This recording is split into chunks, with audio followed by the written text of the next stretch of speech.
introduce yourself and tell us a little bit about your work with the foundation. Okay. My name is McDonald. I'm the manager of events and volunteers here at the Center on Halsted.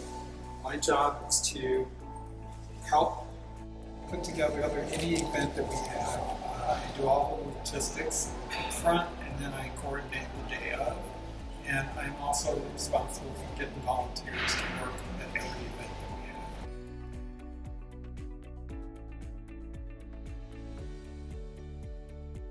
have. Okay, so being a community center, we have a lot to offer. Basically, we have this space, first of all, that has a gymnasium, has a theater. We do behavioral health, we do HIV testing. We have a small clinic. We have a computer center over here. We have a youth center. We have a senior space. So we're looking at people from crawling, because we have a youth space as well, children's space. So from crawling up until seniors. And we kind of cover the gambit, everything from between.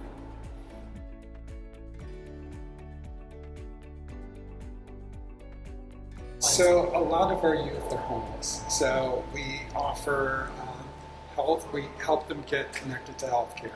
We help make sure that they have food and housing. There are a couple of shelters that we work with specifically. Broadway Youth Center, which is over on Montrose, has a 5-story building. It was just built I think last year. In addition to Center on Halsted's youth services. And then we work with the Crib, which is a shelter, overnight shelter, with the night ministry that hosts that. And so we get food from the Greater Chicago Food Depository. We offer lunches for them. Groups do,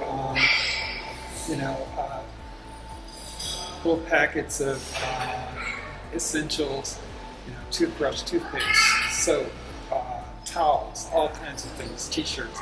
We have a closet here for the youth so that they can come in and get clothing. This is one of the kids from the youth space. Hi! These are some that I see on a regular basis, so they know my face. One of the things that I like about having the youth space is kids actually get to see queer people on a regular basis, and we're not a mystery to them. They just accept us exactly as we are. So that's always a great thing.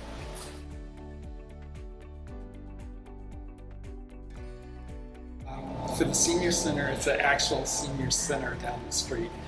Building off by itself, we also are connected with the first LGBTQ-focused senior housing.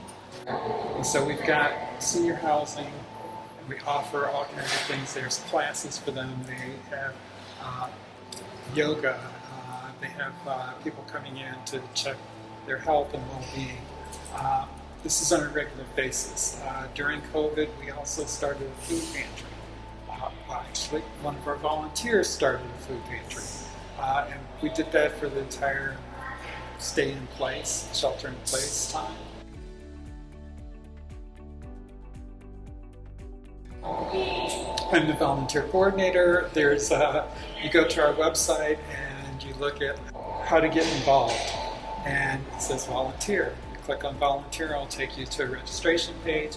All volunteers have to do a mandatory volunteer orientation and training to learn the basics about the center and about the work that we're actually doing and what you might possibly be doing. So we have all kinds of opportunities. Just have to ask.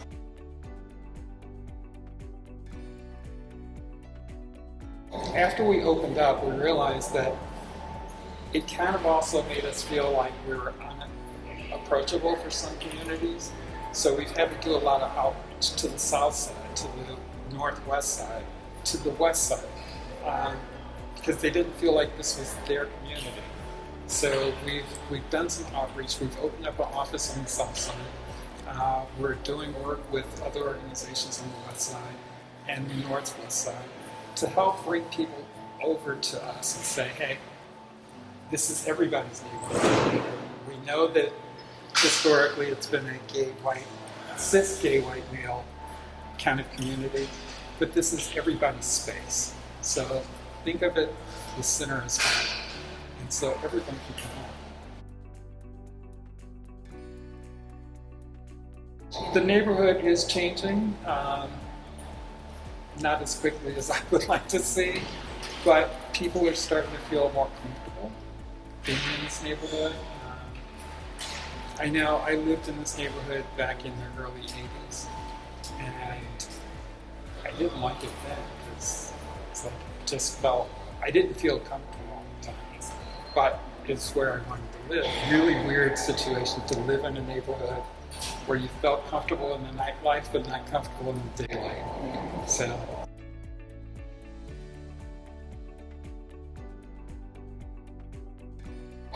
There are some people that come to mind. Michael Leppin, his family is the Hoover Foundation, as in the Hoover vacuum cleaner. They continue to do stuff. They donate where needed. They show up. They support, various organizations, various businesses, various individual people. Help lift them up. Arthur Johnston and Pepe Pina, who own Sidetrack, they helped a lot of people get involved in politics because Art was invested in politics very early, and because they had a bar, they were able to offer things in the bar in which get people to come in, to have a cocktail, but also to meet candidates, to listen to conversation. Rick Garcia, who is a mentor of mine, he helped start Equality in Illinois. Art Johnston was also part of that, but it's like these people haven't stopped working, and this work started 30, 40 years ago, and they're still doing the work. So those are some of my heroes. So I'm 66. Okay, the Center Horizons started in 1973, the same time that I graduated from high school. I didn't think that the center had much to offer me then. I thought I knew everything. I was 18 and I thought I knew everything. It's what we think. And I joined the Navy. I did this whole circular route to get to the center, from when I first saw it in 1973 to starting to work here 3.5 years ago. I don't know why it took me so long to get back to it, but I'm glad that I'm here. I'm glad that I'm working for an LGBTQ-focused community center.